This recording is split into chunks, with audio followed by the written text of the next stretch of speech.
NFL Network newsroom.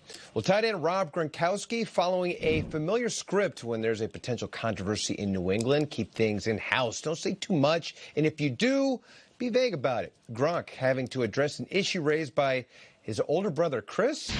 That's right. Chris Gronkowski telling WEEI that he can tell by his brother's emotions, facial features, that he's super frustrated about how he's getting double covered and being pressed at the line.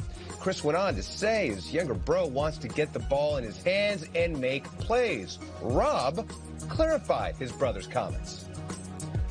The frustration comes from the aspect of the losses, and I would say so. Just got to get back on track of practicing, focusing on the Dolphins, doing what we got to do out on the practice field. He doesn't speak for myself, I mean, and he knows he doesn't, but he probably just got caught up a little bit, but just got to move on, buy his ice shaker, I guess, and that's all.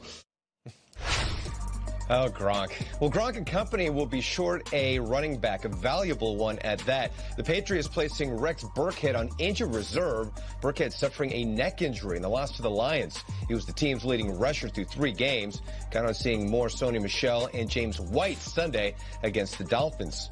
Well, great news for Texan safety Andre Hal. He is cancer-free and could be taking the field with his teammates at some point this season. Hal's Hodgkin's lymphoma is now in remission. He opted not to go with chemotherapy in the hopes of playing again. Hal is in the reserve non-football illness list. He could be eligible as soon as the week of October 8th. And what a great story that would be as well. We've seen it in the NFL before, Nate. One that comes to mind is one Eric Berry, and we see that he came back better than ever. So terrific story. Happy to report it. Awesome stuff. We appreciate it. Guys.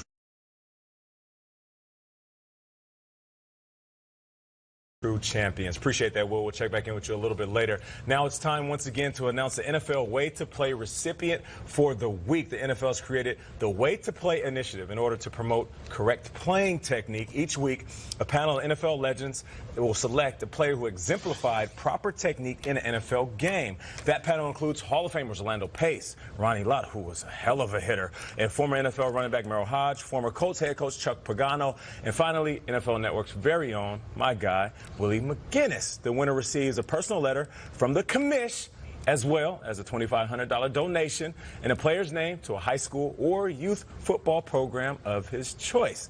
The NFL Way to Play recipient for Week 3.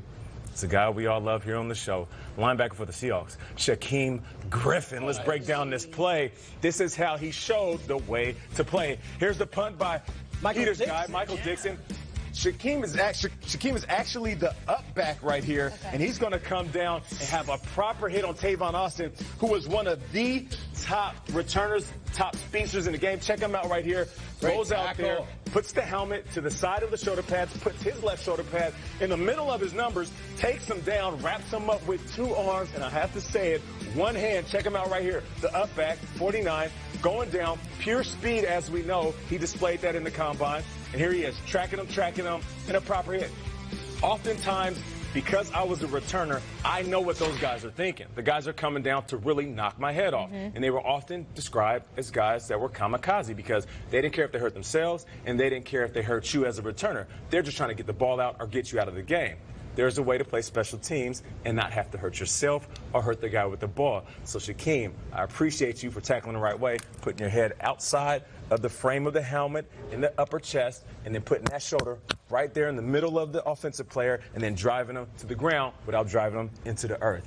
Shaquem, I see you, and that right there is the way to play. And the Way to Play recipient gets $2,500 to donate to a youth football cause or a cause of his choice. So congrats to him and to the benefactor of that. No doubt. Use it well. Great job, Shaquem Griffin. Guys, we are enthusiasts here for the rushing title every year. Last year was Kareem Hunt out of nowhere. As an homage to that, we did a draft before the season of the running backs we thought would be most likely to win the rushing title. We call it In the Hunt. We each drafted 3 people. Peter went first with Kareem Hunt. It snaked all the way around to me taking Kerryon Johnson last. And each week we're checking in to see how this horse race is going. So why don't we have a little glimpse at it? After 3 weeks of NFL football, let's see it. Let's go to the carnival, raise the curtain like Trevor Denman says, and away they go. Out of the gates, Peter, Nate, Kay, Kyle. Oh, and there's Matt Breida, of course, undrafted. Both in the NFL and in our own draft, way out in front. But who's catching up, guys? After 3 weeks, I see Gurley, I see Zeke, and we are at an exact tie at 270 Zeke and Breida. Peter, talk about Team Schrager quickly. I like Saquon. He's coming. That's my guy. He's my lead dog, and it's time for David Johnson to get it going. Nate, what do you have about Team Burleson? There's one guy that's still in the blocks. I don't know what happened. Is he stuck? Did he not get the memo that there's a race going on? There's always one horse that doesn't get out. Dalvin's hurt, but you know what, Jordan Howard, you're not. Questions about the quarterback in Chicago? Maybe hand the ball off. I would think 216. He's kind of in the hunt for this thing, as we like to say. For me, I got Fournette, who's been out, my first-round pick. And then check out Kerryon Johnson coming running down the stretch. 100-yard game. 100-yard game, Kane. If he stacks another one, he's going to have a say in this thing. So why don't we have a look at the numbers of all of it? How about that? Matt Breida, Zeke Elliott in a deadlock. And look out for little Mac at 270. How about Peterson, 5th? Adrian Peterson. We got rookies. We got old guys all over the board on this guy. I love this. Adrian Peterson, really cool. McCaffrey could lead this thing. McCaffrey had 184 last week. Yeah. That was This crazy. is how this race is going to go. Someone's going to put 212 That's yards exactly and right. come out of I nowhere. feel like that might be Jordan Howard against the Bucks. It better be. Or will it be Le'Veon Bell one of these weeks? You're right. Who the Being hell Todd knows? Gurley tonight. Maybe it will be Todd Gurley Le'Veon tonight. Bell thing ever if you just came and like killed us all. Running down the stretch. Fast lane. Yes. We're talking Rams-Vikings Thursday Night Football. The Rams special teams made a huge play last week. Can they do it again when the Vikings come to town?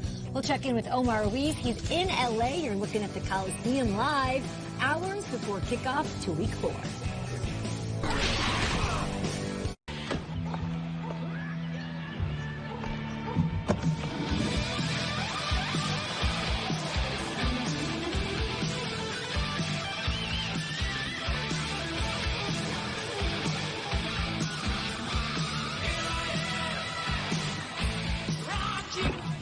Hey!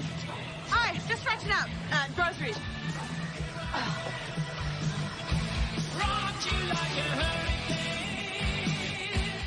No matter what size your label says, Men's Warehouse has you covered. It's time to take your style to the next level and create the perfect fit. It's time to like the way you look.